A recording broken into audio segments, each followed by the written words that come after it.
Hi guys, it's me, and just going to do a small video. I actually have bigger news, but because later on this week I am putting in an order for some new inverts, but for now I'm just going to record a smaller video, just rehousing some of my animals. So, being rehoused today, I have a small heterometrous spinifer that will be going in here. A type of peltis crucifer that will be also going in here, which is a species of vinegaroon from China, I believe. As well as those two, we have these, this one contains a Lyocoles species celebes, which is a species of quite small scorpion from I believe Australia, and in here this is actually a Brachypelma hamorii. It's quite a small individual, rather, not small species. I don't know what I'm on about. And they are essentially all going to get rehoused in this video. I'm going to do this in as few takes as possible, so apologies for the awful lighting. Basically, the bulb in my room is broken, so yeah, I'm not going to give away what I'm getting in this update soon, but yeah, I'm going to start. This one will probably be for the spinifer, I reckon. So, right there, we'll get that. This particular one doesn't actually burrow very much, so I'm just going to sort of ready make it a burrow in with a piece of cork bark. I'm not going to put that much substrate in, because I've found that this one just won't utilize 4-inch deep substrate. Right, so there's that. I had a small piece. There we go. So I'll probably angle it a bit like that, but dig out there. So when I do that, take a bit out of there and put it there. Just sort of like provide it a bit of natural cover. This is actually how I have my larger Brachypelma hamorii set up. I favour this setup particularly with smaller animals that don't like to burrow naturally, because it gives them a secure space. There we are.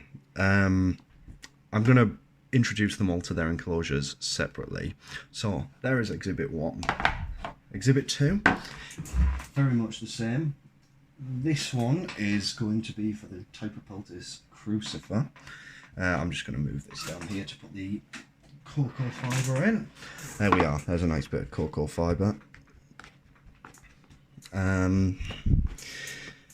Compress that down. This one doesn't burrow at all, so I'm just going to provide it a little bit of surface material, like a few pieces of it actually has quite a few. The reason I'm doing this is I had them in boring Tupperware before, but you couldn't really see them in the Tupperware, and also they were a bit scared of the space, so I'll probably just add that in there and have it like that, because that provides enough cover so that it's not crowded, but also this species won't burrow. So in my experience anyway, that's the word I'm looking for. Right, so let's move on to rehousing these smaller boys. Right, so I'm going to house the smaller species that I have, a Brachypelma hamorii and also the Lyocoles species celebes. In these, I got these from B&Q.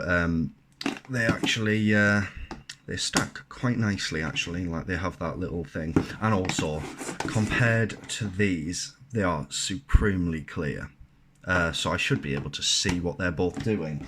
Right, as I found out the hard way when I was rehousing the larger ones, I'm going to put this cocoa fibre in here, down here, rather than spill it all over my floor like I just did for the when I was doing the scorpion.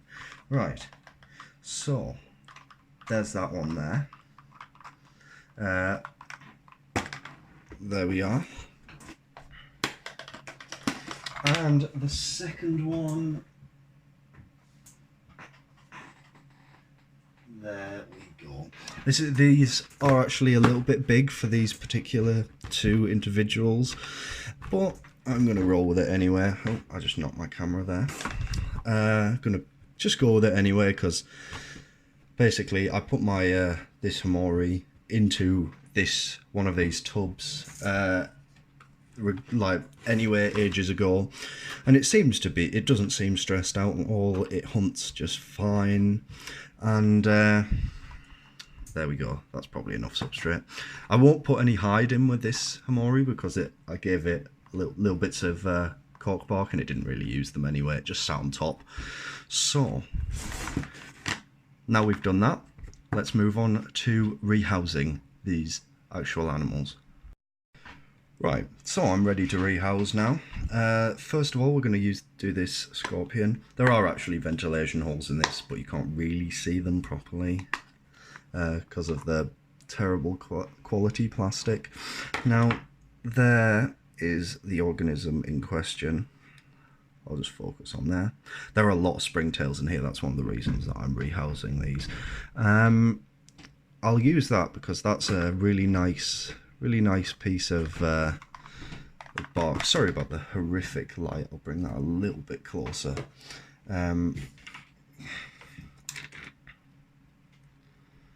There. So this species is very placid.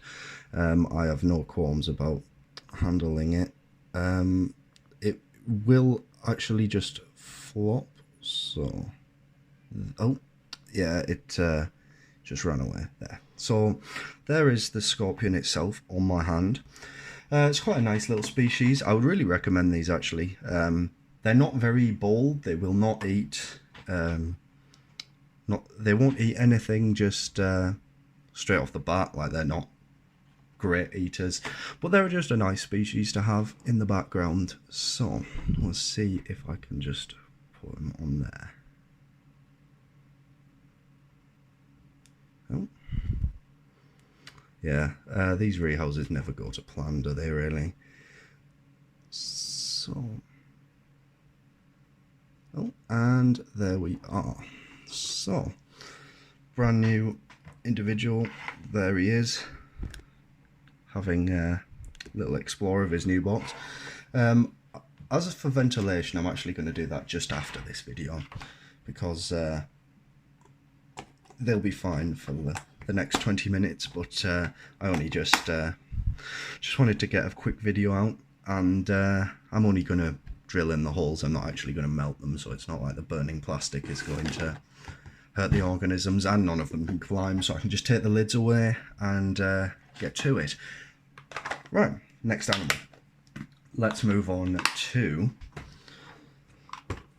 the hamorii, which is going to be a little bit more difficult because this particular individual does not play ball.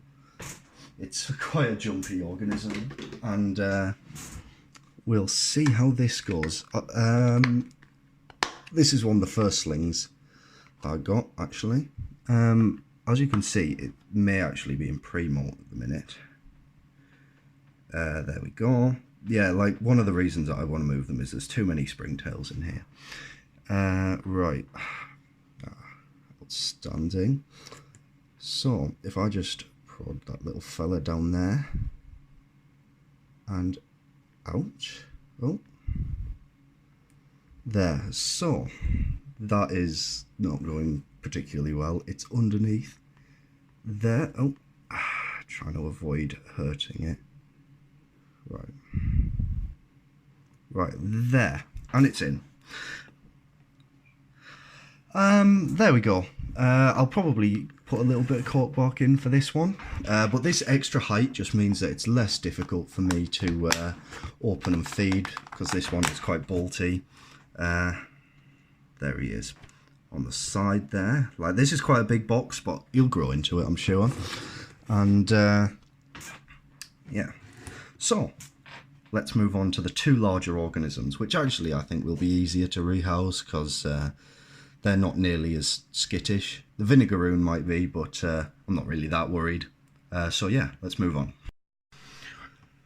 Right, so we're back again, and here we have the box that my spinifer was in. I do like these because they're very handy for sort of maintaining humidity.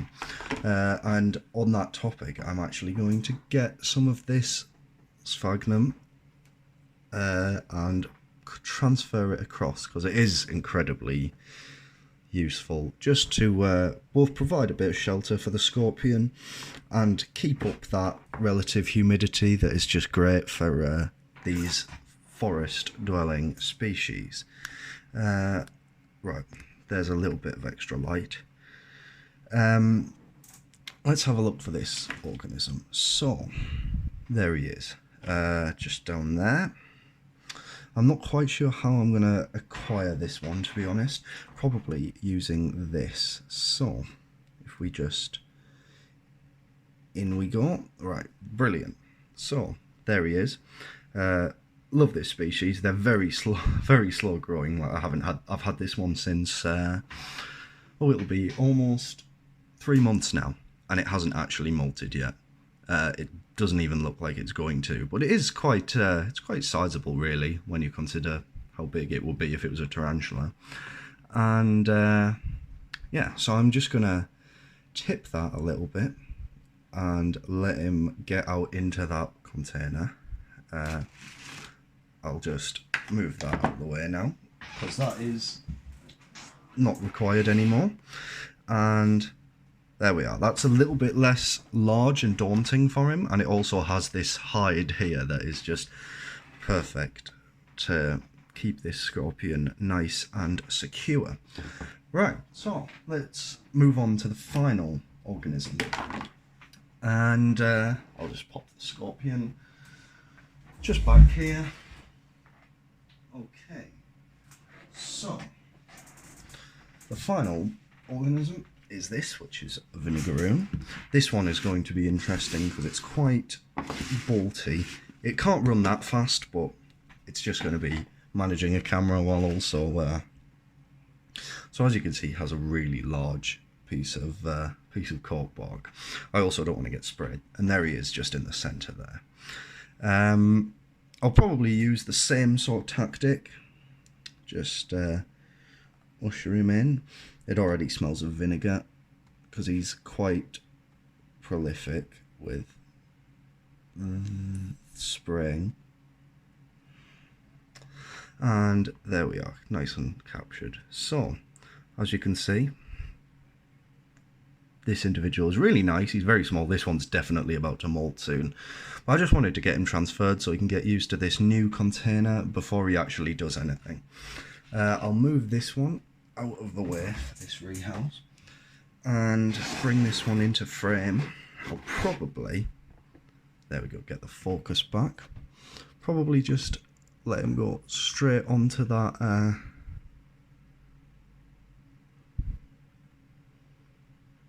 right, there we go. Excellent. That was pretty uneventful, really. No escape attempts or anything of the same sort of idea there. So you can just see him down there. Yeah, so it was nice to just sort of rehouse the smaller animals in my collection. Hopefully this will allow me to keep them more efficiently and stack them. And as always, I'll keep you updated on these organisms and include the Latin names in the description of this video. Right, so if you enjoyed this video, don't forget to drop a like. Also, for more content, subscribe, press the little bell thing, and yeah, I'll probably upload a video showing the unboxing of my new additions later on this week. But until then, yeah, see you next time. Bye.